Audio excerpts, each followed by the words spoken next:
Hello and very good morning everybody. Welcome to SSB Crack Exams. I'm Sakshi and in this session we are about to discuss the daily current affairs as on 21st July 2020. So before beginning, as I always tell you, if you're preparing for defense examination sitting back home, SSB Crack is best for you. It is a one-stop solution for all the major defense related exams like NDA, CDS, AFCAT, Territorial Army. For more details, you can visit our website ssbcrackexams.com. There you'll find the entire package of courses, mock test quizzes and study materials. You can also follow us on social media platforms Instagram, Twitter, Facebook and Telegram for defense updates and notifications.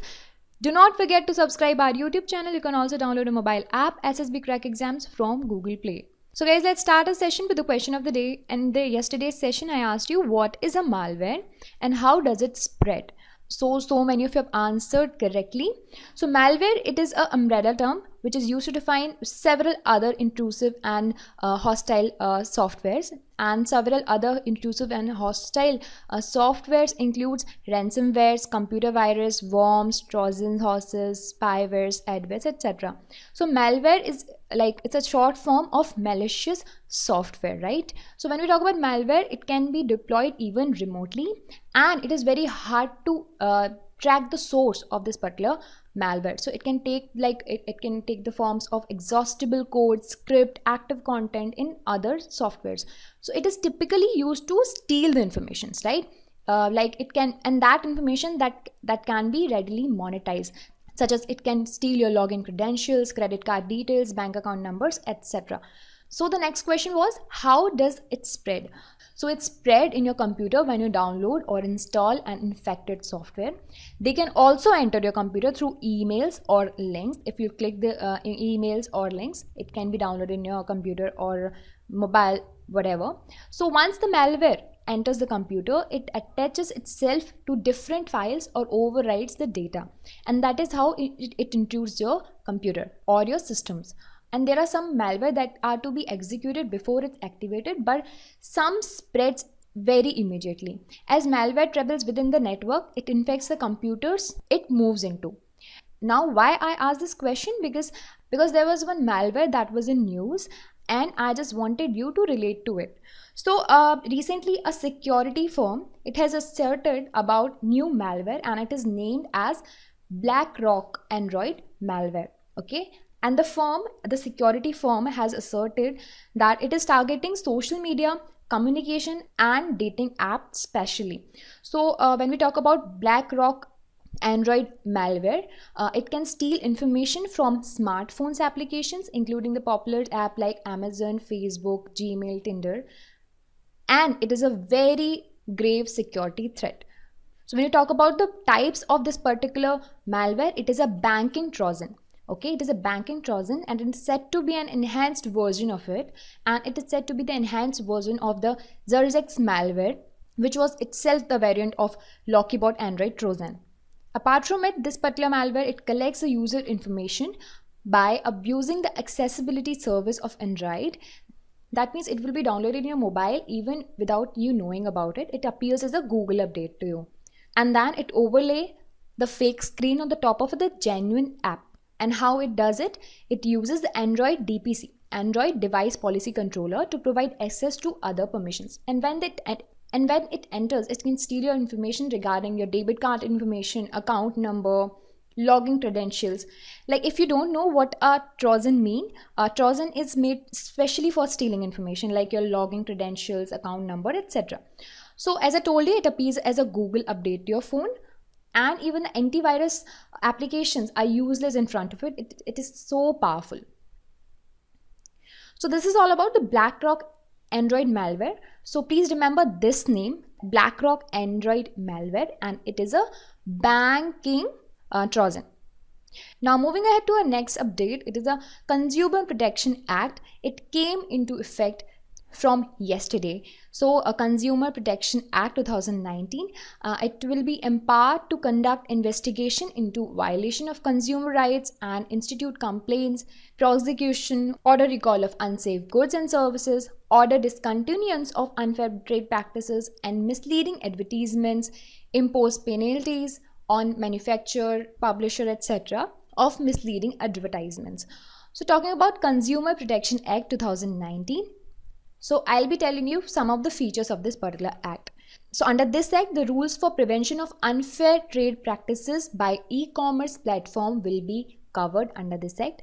Next is every e-commerce entity will be required to provide information regarding the refund, return, warranty, guarantee, exchange, delivery, and so on. Okay. And the next is an alternate dispute mechanism of mediation has been also provided. Apart from it, mediation cell will be established and there will be no fee for filing cases up to 5 lakhs as per Consumer Dispute Redressal Commission rules. So this particular act has replaced the previous act of Consumer Protection Act 1986. Okay, so this is all about Consumer Protection Act and it came into effect. It was already passed by the government earlier, but from yesterday, that is 20th of July, it came into effect. Now moving ahead to our next article, third G20 finance ministers and central bank governors meeting was held, and meeting was held under Saudi Arabian presidency through a video conferencing, of course. So India was represented by a finance and corporate affairs minister, Shri Nirmala Sitharaman ji, and under this several issues were discussed, and particularly discussed the global economic outlook amid evolving COVID-19 pandemic crisis along with other G20 finance tech priorities of the year. So under this particularly importance and the relevance of G20 action plan was highlighted. So what is G20 action plan? So under this, earlier in the year, in the February 2020, first meeting was held and a plan was laid down by participant which included health responses, economic responses, sustainable recovery, etc. under that. And this particular third meet, it reviewed whether the plan is carried out effectively or not in the G20 nations. Okay. So let me tell you something about G20. G20 is a group of 20 and it is a primary forum for international economic cooperation which brings together the leader of both developed and developing countries from every continent. Okay. Please remember, it is not particularly concise to developed countries or developing countries. Both developed and developing countries are there in it. So I'll be telling you who all are the member of G20 group. So Argentina, Australia, Brazil, Canada, China, France, Germany, India, Indonesia, Italy, Japan, Mexico, Russia, Saudi Arabia, South Africa, Republic of Korea, Turkey, United Kingdom, United States, and EU countries, right? These all are the G20 group. Moving ahead towards our next article. So next we have is government has allowed the contribution from any person or any institution to NDRF, that is National Disaster Response Fund. Okay. So now government has published the guidelines for contributing to National Disaster Response Fund for the first time, and any person or any institution can contribute now, and it will be covered under Section 46(1)(b) of Disaster Management Act 2005. So NDRF was constituted under Section 46 of Disaster Management Act 2005, and the funds are managed by central government, of course, and these funds are capped for meeting the expenses of emergency responses, relief and rehabilitations due to any threatening disaster situation or disaster. Okay.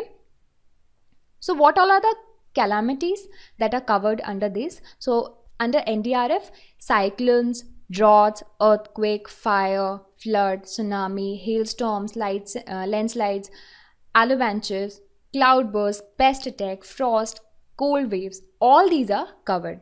Also NDRF, it supplements state disaster response fund, in case if there is severe disaster or state does not have any adequate fund, then NDRF helps SDRF. Okay. Now I'll be telling you the current COVID-19 situation in India. So as per 20th July 2020, the active cases have reached to 3,90,459 and cured cases surprisingly reached to 7 lakhs. Okay. Now the deaths have reached to 27,497. Now let's revise the entire session with the questions. Now I'll be telling the question. Try to answer these questions. The first question in front of you is Consumer Protection Act 2019 has replaced which of the following? So A, Consumer Protection Act 87, 89, 88, 86. So the correct answer for this will be Consumer Protection Act 1986. Next question is BlackRock Android malware is a type of. So all these are the types of malwares, right? So you're supposed to answer the correct type. So the correct answer is banking Trojan, right? Because it can steal the information and it's stealing the banking date card informations, etc. Moving ahead, next question is which of the following is not the member of G20 group? So the correct answer is Nepal. Nepal is not a G20 country. Germany is a member of G20, India is a member of G20, and Indonesia is a member of G20. Next question is NDRF has been constituted under which of the following act? So we just studied NDRF comes under Disaster Management Act 2005. Now guys, it is time for question of the day. So the question for you is, what are sacred groups? Try to answer this question in the comment section. This is a very important thing, okay? Try to answer this in the comment section. I'll be telling you what are sacred groups completely and in detail in the next session. Till then, you will have to stay tuned. I'll see you in the next session. Till then, work hard. Jai Hind.